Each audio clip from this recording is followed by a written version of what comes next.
Poll question today for Capital Auto Mall Universal Collision Center. Who's winning the offseason in the National Hockey League? The options we came up with were Seattle, Chicago, New Jersey, or other. Who's leading on Facebook, Moose? Other, just by a whisker over Chicago, and then there's Seattle. Nobody's picking Jersey. Zero. How about that? The reason we put Jersey in there was because they signed the number one fish in the pond, Dougie Hamilton. That's right. That's the only reason we put him in. Don Muir's watching in Winnipeg. He says, go Jets, go. Morning, gentlemen. He says the Winnipeg Jets are winning the offseason in the National Hockey League. Isn't that interesting? Mm-hmm. Because not that long ago, they wanted everybody fired in Winnipeg. I have realized that I'm not to listen to Jets fans. I love them. I love the Winnipeggers. I really do. But you can't listen to them. No, they're too emotional. That's right. They're too attached. Jets fans and Habs fans. Rider fans. Very emotional. Oiler fans.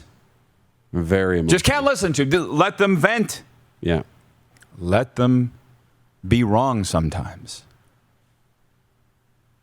Anyways, 306-840-8777 is the text line.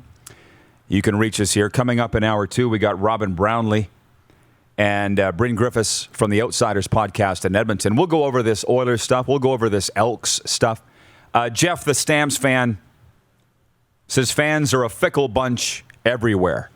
No doubt. But I'm talking those fan bases there are over the top. Because it's literally one. It was that poll question we had this winter where it's like, who wins a playoff series between the Leafs and the Oilers?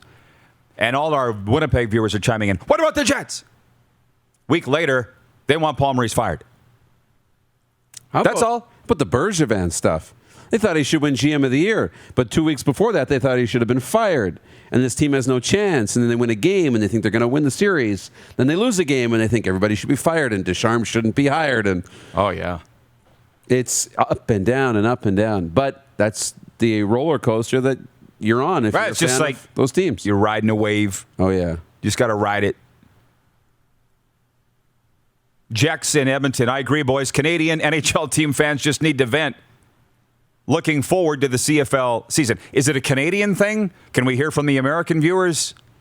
I'm sure they're more passionate down there. That's a fact. What's the most passionate American fan base? Ryan Gregory writes it on YouTube. He says, I honestly believe that Paul Maurice is a top 5 coach in the National Hockey League. I'd put him up there. We still can't explain what happened with the sweep against Montreal in round 1. I don't know that there is an answer for that. It's like the Scheifele hit it was the end of it. Shouldn't have even been a suspension. But this is what we call viewer takeover, and Jennifer down at the Four Seasons writes in, I guess you could say it's the official sports bar of the RP show. How about that? Yeah. I would say that. Yeah. She says, man, when you miss the first 30 minutes of the show, it's like you missed the whole show. Damn. I'm trying to catch up. Just jump in. And for that, right in the middle of the race. We have the Daily Blitz. The first 20 minutes, everything you need, 6 points on Apple Podcasts, Spotify, the Rod Pedersen Show Daily Blitz, the short 20 minutes. Perfect to catch up on everything you need. So many people say that opening 20 minutes of the show is the best 20 minutes in sports talk on the continent because we cover everything. If you missed it earlier, NHL free agency leftovers, NFL notes, Aaron Rodgers is turning into a Karen. I ripped Jerry Jones for having no heart. Actually, I said his heart is black. That's right. CFL notes, another blown Achilles in Winnipeg. Cut downs tomorrow. Olympics and mental health. The Blue Jays at the Red Sox. We covered it all. Anywho, Ray in the 6 Kitchener, Ontario area writes in, Rod, totally underwhelmed with the Leafs. Dubas continues to tie his hands by tying up all the money in 4 players. How much longer do Leaf fans have to put up with this? Totally frustrating. That's from Ray. Wait a minute, Ray. We can set our watch by this. It'll be September 15th. The Leafs are going to win the Stanley Cup. It'll be coming out of Clark's mouth. Set your watch. Just wait. You can set your watch to it. It's coming up in about a month. Did you not? Did you? You're offended? Good. That was the intention. Did they not give up a first-round pick for Nick Foligno? What did you give up for Nick Foligno? Wasn't a first-rounder, was it? Whatever it was. Gone. He's gone. A third and 2/4, and now he signed with Boston. A first-rounder and 2/4. And now he's in Boston. No big deal. Exhibit A. Tell him what he's won, Bob. As long as Dubas is in on that core, right, with Riley and Marner and Matthews and Tavares, there is no need for other moves. If you believe in them, you got to just be patient and wait for it to happen. Or you got to break up the core. Or go cheer for the Seattle Kraken. Don Mitchell writes in, says, that's rich coming from Moose DuPont. Leafs fans are at an epic level above all other fan bases to their craziness. Oh, I agree. I didn't put him in the Jets, Oilers, Rider fans camp because you guys are full on cuckoo. Well, don't put me in that group. What do you mean? Are you a Kraken fan now? Am I that cuckoo? No, here's what, again, we're going to have a day for this again to go through what every fan base's thing is.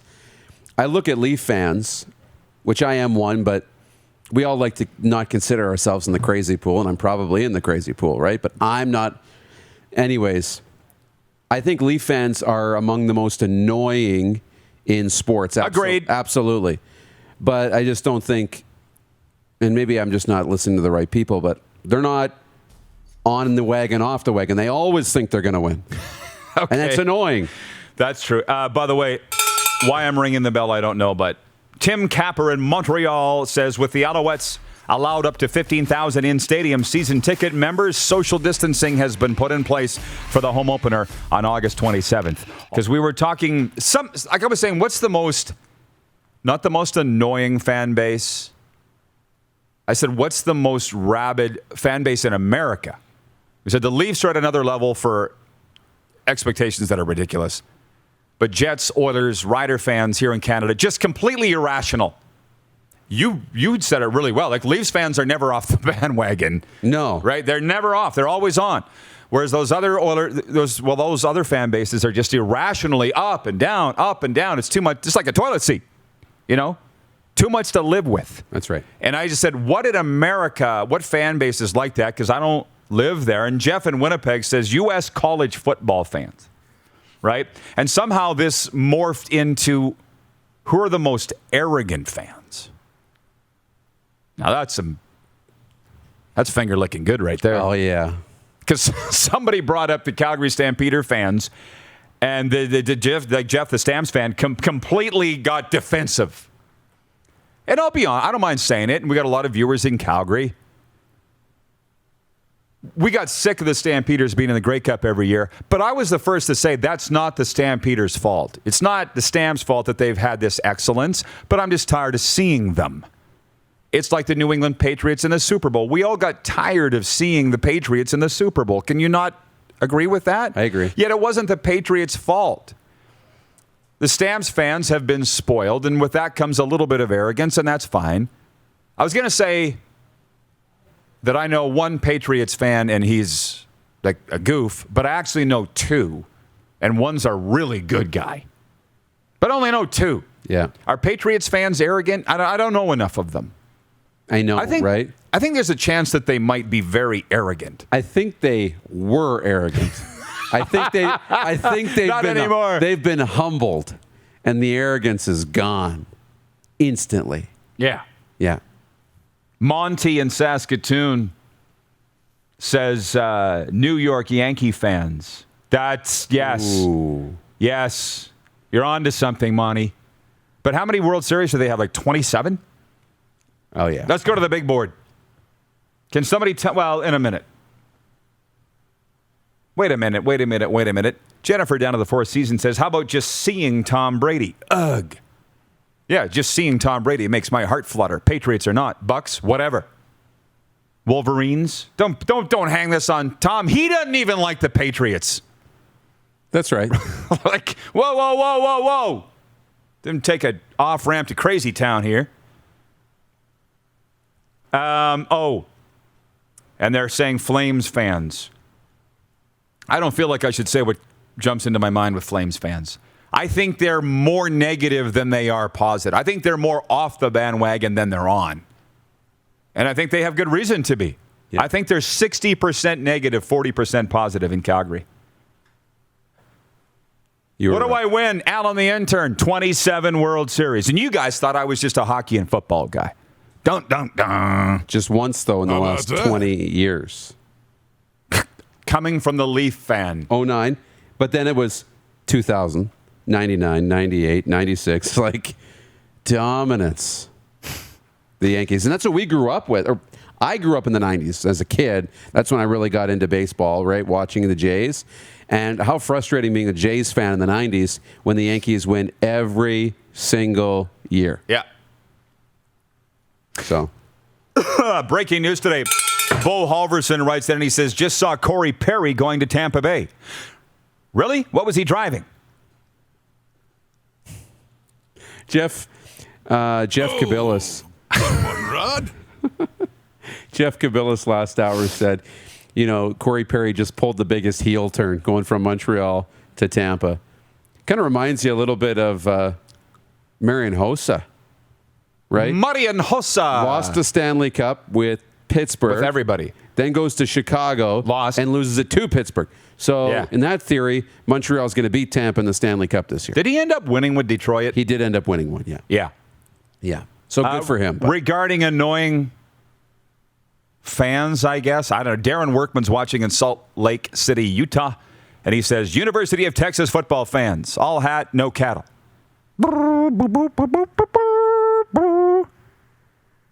What song is it? I've been working on the railroad. The eyes of Texas are upon you. Which is deemed to be offensive, by the way. What? Nice segue, by the way, to our comment from Mick in Toledo, Ohio, watching on the Game Plus television network carried by Buckeye Cable. He says, no doubt folks in the United States sports landscape are keeping an eye on NHL Free Agency, NBA Draft, and NFL camps. But the biggest story by far right now in the United States is Texas and OU leaving the Big 12 and going to the SEC. That affects other leagues and schools around the country. So I was asking, for those that didn't see it, I was asking our viewers in America, tell me what would be the parallel or comparison to these loony Canadian sports fans. And college football continually comes up. Which, by the way, Clark, what did Texas Longhorn say about my good friend Steve Sarkisian? They said they were working on it, right? Oh. We're working on it. That's what the Longhorns are saying. So we got to get Sark on. And we will. Trust me. Yeah, see, now it's getting into a crap talking thing, and I don't want, like, they're trashing the Dallas Cowboys fans. They're trashing the Rams fans. Not doing that. But on the thing with OU, Oklahoma, and Texas Longhorns switching conferences, Big 12 to the SEC, I said to Darren, what would be a good, in the break here, I said, what would be a good parallel to say to our viewers in Canada to understand the concept of why this is such a big deal? And I'll let you tell them. It's a huge deal. I mean, this is monumental land shift. And the Big 12 losing two of their premier teams, maybe the two biggest teams, to the SEC might crumble the entire conference. And it's a money thing because those schools now, you don't recruit as much when you're not playing against those teams all the time. The Big 12 is the one network or the one conference in the States that doesn't have its own television network, right?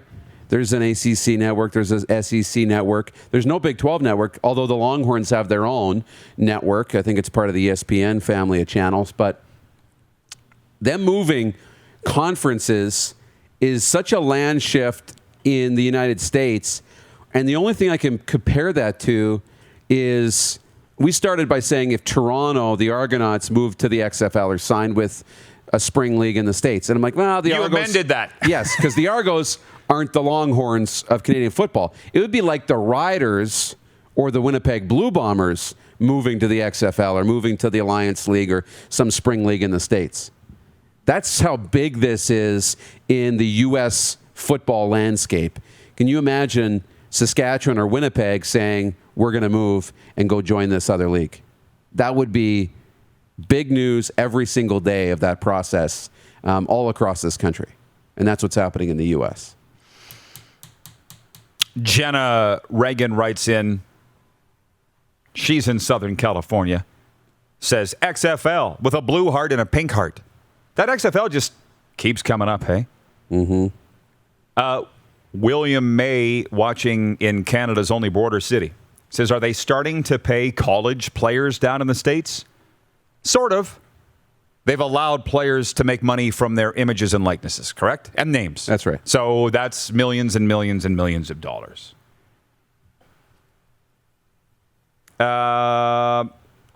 From Roe Williamson, watching on YouTube, says, Pat's fan here. It's Patriots. He says, I would say we've been spoiled. If the Patriots did not make the Super Bowl, it was a disappointment.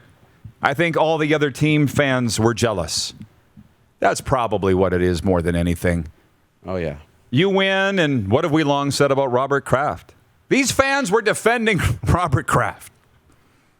He won us 6 Super Bowls. He can do whatever he wants. And he did.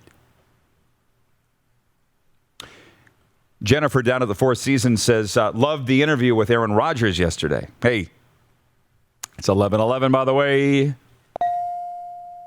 Take a drink. We covered it in the Daily Blitz, the warm-up. Yes. I'll say it again. 1 hour ago in this time slot, we do the warm-up every day. Darren has, well, actually, it's Jordan that does it now, right? He clips it, yeah. Director Jordan clips it, takes that 20 minutes, puts it on your favorite podcast platform, and you can just watch. They call it the Daily Blitz. I have no idea why Darren wanted to do that. He's like, why not? Because there was another one called the warm-up, probably. Yeah. Yeah. That's right. But every day, the warm-up is the best 20 minutes in sports, as everybody says. So we went on the thing with Aaron Rodgers, and we're all, because Jennifer brought it up, I'll address it here. For those that missed it, the Packers quarterback has shown up to training camp. Even his best friend said he wasn't going to. And then he proceeded to pretty much take a leak all over the Packers at this news conference yesterday. And, like, again, were you watching Get Up this morning where they played the entire clip? He told everybody who's in charge, and it's Aaron Rodgers. And, I mean, he explained the whole situation. He wanted to have some say in personnel decisions. He wanted to be involved in those conversations. He said, nobody comes to Green Bay for vacation. They come here to play with me and to win a Super Bowl and to be a contender. And he says he works out with stars in the offseason all across the NFL. He's like, I could be recruiting them to come to Green Bay, but they don't want me to.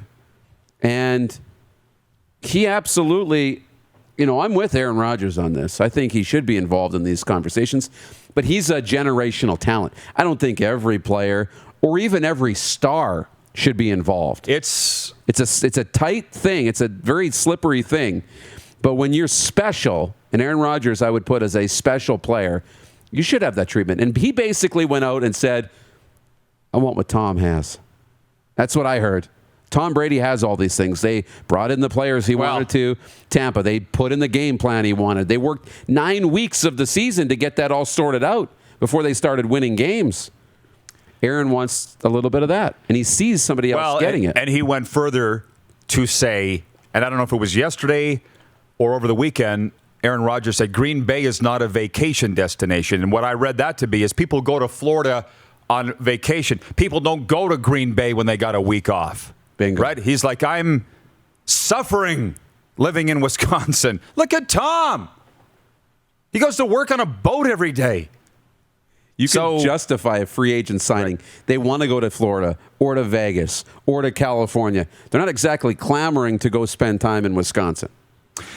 More from Mick in Toledo, Ohio. He says Big 12 will go from getting $30 million per team per year from TV revenue to getting less than $9 million. Imagine the Riders and Bombers leaving the CFL together. What would the rest of the league do? That's the situation the Big 12 is in. So very good parallel by you on that. Thanks. Sean in Vancouver, watching on Game Plus television, says Seahawks fans are the most delusional and arrogant fans. Very Very possible. Maybe. But I haven't lived out by them, so I'll just pass it along. I'm not going to agree or disagree. But that's not really the question, right? Right. Who is the most arrogant? What did I say? What was the question? We started talking about fan bases, but delusional, emotional, and irrational fan base, I think. You know, this one day I'm on this team and the next day I'm not cheering for this team anymore. One day I love the team and we can win. The next day, fire the coach, fire the GM. This player needs to be traded. You know, there's some arrogant fan bases who say, well, we lost, but it doesn't matter. We're still okay. We're going to win every other game. You know, and you're annoying, but you're not on the bandwagon, off the bandwagon on There's a difference. Daily basis. There is a difference. And I guess those fan bases are fragile. They're a little more fragile. Damaged and fragile. There's annoying, and then there's damaged and fragile, and that's those fan bases. You're watching Rod Pedersen On Demand. For more of The Rod Pedersen Show, visit rodpedersen.com or follow Rod Pedersen on social media.